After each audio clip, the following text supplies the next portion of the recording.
شروع اللہ کا نام لے کر جو بڑا مہربان نہایت رحم والا ہے۔ اے پیغمبر صلی اللہ علیہ وآلہ وسلم، جب منافق لوگ تمہارے پاس آتے ہیں تو ازراہ نفاق کہتے ہیں کہ ہم اقرار کرتے ہیں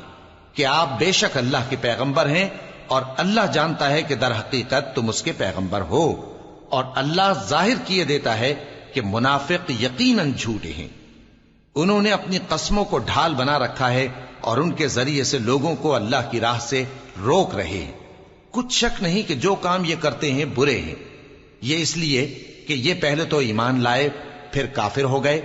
تو ان کے دلوں پر مہر لگا دی گئی، سو اب یہ سمجھتے ہی نہیں۔ اور جب تم ان کے تناسب اعضاء کو دیکھتے ہو تو ان کے جسم تمہیں کیا ہی اچھے معلوم ہوتے ہیں، اور جب یہ گفتگو کرتے ہیں تو تم ان کی تقریر کو توجہ سے سنتے ہو، گویا لکڑیاں ہیں جو دیواروں سے لگائی گئی ہیں، بزدل ایسے کہ ہر زور کی آواز کو سمجھیں کہ ان پر بلا آئی۔ یہ تمہارے دشمن ہی ہیں، سو ان سے محتاط رہنا، اللہ ان کو ہلاک کرے، یہ کہاں بہکے پھرتے ہیں۔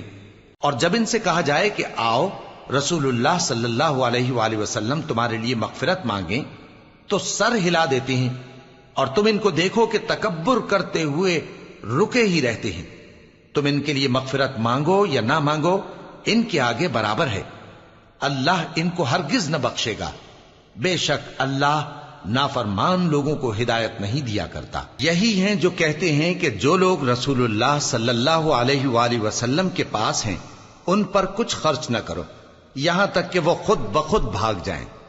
حالانکہ آسمانوں اور زمین کے خزانے اللہ ہی کے ہیں، لیکن منافق نہیں سمجھتے۔ کہتے ہیں کہ اگر ہم لوٹ کر مدینے پہنچے تو عزت والے ذلیل لوگوں کو وہاں سے نکال باہر کریں گے،